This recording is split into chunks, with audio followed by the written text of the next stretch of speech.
Hey, are we on? Are we on? Are we on? Hey, how are we doing? How are you? How are you doing? I don't care. How you don't care about it. How are you doing? It is the 8th, my half birthday, and people are bitching at me all over my comments.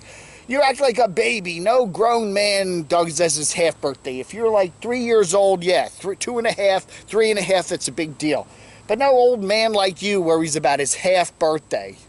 It's my half birthday, August 8th. I like to have fun with stupid things. People don't get my sense of humor. They think I'm a real idiot sometimes, but I'm just having some fun. All right. So we got to talk about Jamie and Dan. Okay, Jamie is Jamie Diamond. He is the enigmatic nomadics guy. I meant to say this the other day, but I completely plumb forgot. He put up a video the other day talking about possibly having a van build this fall. Now, Jamie is always the dude that organizes the van build there that's held usually in October or November at Parker, Arizona. That's where he's had it the last few years, except for 2020. You know, everybody meets there. The last year he did it there, I think it was 2019. He had to pay $75 for all of his costs associated with getting the land and dumping the trash and all that. People were bitching about that, but you know, I don't know. Anyway, I don't know. So he had the van build. It's usually very popular. It's when people are starting to go down to southwestern Arizona for the winter and the warmer climes down there in the Quartzsite area. You know, before, you know, say about November-ish or so, they'll go down to Parker and hang out with Jamie and his van build, and then they kind of spend pre-Christmas and Christmas there, and then they end up going down to Quartzsite in January for the good old RTR, which Cheap RV Living Bob says will be back, at least his seminars, in 2022. So last year they did not have the van build. Jamie came east to work on Liz's bus, which we won't get into. He procured a bus. He was clearing some land in North Georgia there where he was staying, and he was planning to have a van build sometime in the fall.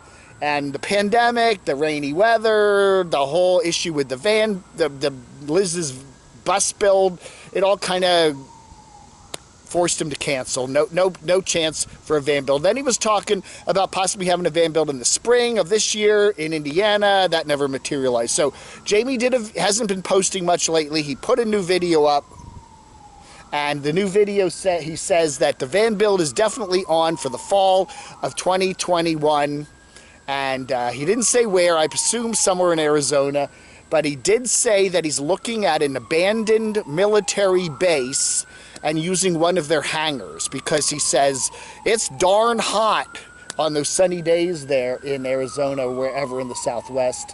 And maybe it's California. I don't know. It could be California, could be Arizona. I don't know. Nevada. I don't know. But it's somewhere in that general vicinity. He didn't say where.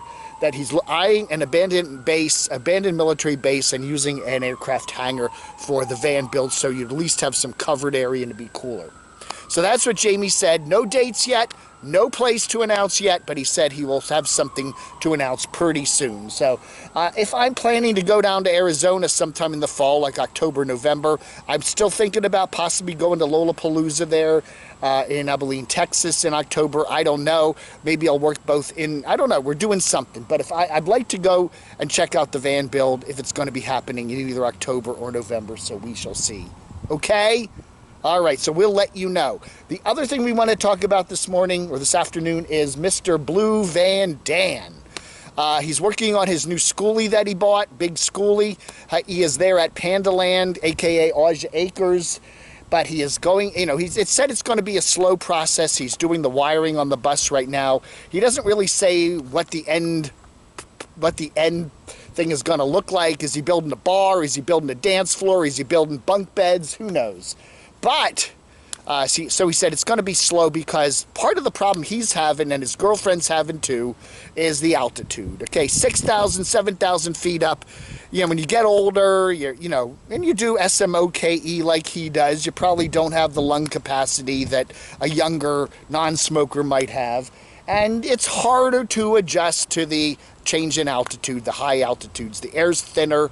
It's harder to breathe. So Dan's dealing with that. He says he's gradually acclimating to it, but he's still not quite there yet, so he's just taking things kind of slow. So that's the update on Zavan build. Meanwhile, John and Aja are over there in, they're the ones kind of, homesteading there on that land, but they are now in Michigan, and they were recently seen at the Schoolie Up there in Michigan with Dave's RV Life and Full Tiny House and a whole bunch of other cool people. Okay, let's do some letters here. The E4 Mafia says, Dave, dirty motorcycle vagabond, has 2 videos about his trip to Sturgis. You haven't covered those yet. Okay, so yeah, give me some cool nomadic channels where people are going to Sturgis, and we'll add them to the list next couple days as we cover all the hundreds of thousands of people converging on Sturgis this weekend in their motorcycles and not a mask in sight. Again, a truncated, I can't always see the comments on this because my phone truncates whoever wrote this, but a nice person wrote this. The vaccine rate of South Dakota or even Sturgis is a moot point because just about 100% of the attendees are not from South Dakota, and most of them are coming from states with not so great vaccination rates, and I do agree with that. Yes, that is true. But even still, even the states that have bad vaccination rates are looking at 35–40%.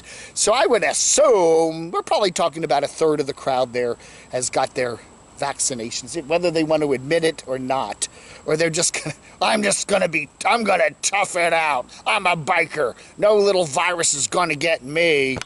Oh, here we got some news. Charles Tate says that Travelin' Robert has purchased a home-based property in the Florida Panhandle. Okay. I do enjoy his channel. There's not a lot of drama on it, but he does some very good explorations of stuff, and usually he posts his videos way after he's been there. He takes some time editing and all that, but well, again, another nomadic person getting a home base. If it's just property, it's just property. Steve Carlson says, Dave, if you get the keg, I will be there. We're planning to do a meetup on the 4th of September, which is Labor Day weekend, Saturday, here in Morganton, 1 to 3 p.m. Now, we're planning it at Green Eggs and Jam. They should call it Green Eggs and Spam.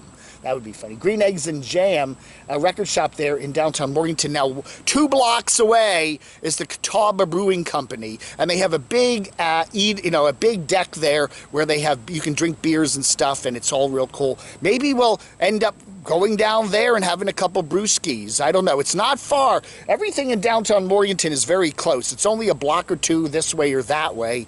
And there's Fonta Flora Craft Brewery right, literally a block or 2 away from the record shop. And we got the Catawba Brewery there, right there. So that is definitely a possibility.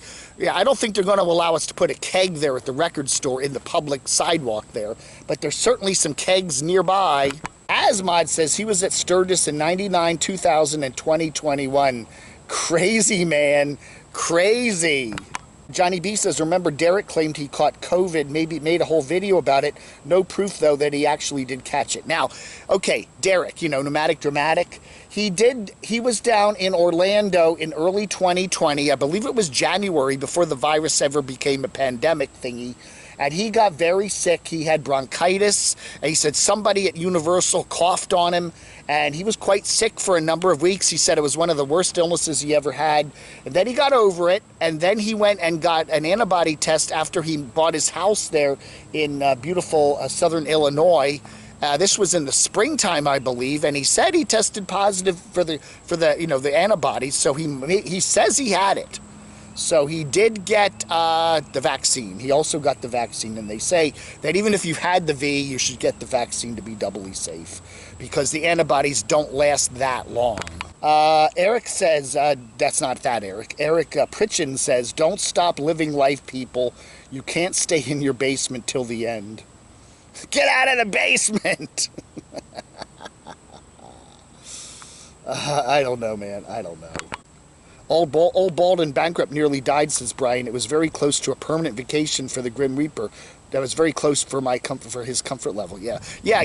Again, Bald and Bankrupt's a pretty healthy dude. Looks like he's about 40. Looks like he's in good shape. Does a lot of walking and everything else. And he got the COVID there in Serbia. And he said he was sick for like 2 weeks and just kept thinking he was going to get over it. It just kept getting worse. I don't know, man, but he made it through it, and he's, I don't think he said, I think he said he's still got some long-term effects from it in terms of his stamina and stuff, but it looks like he's pretty much back to normal. I was talking about a picture of Kristi Noem. She's the governor of South Dakota there, and I'll tell you, if you had a beauty contest with all governors of all 50 states, she would win. If they were all parading around in their, you know, in their swimsuits, everybody from Mr. Cuomo to Mr. DeSantis to Mr. Abbott, and who's that dude out in California that's going to get kicked out? I forget his name.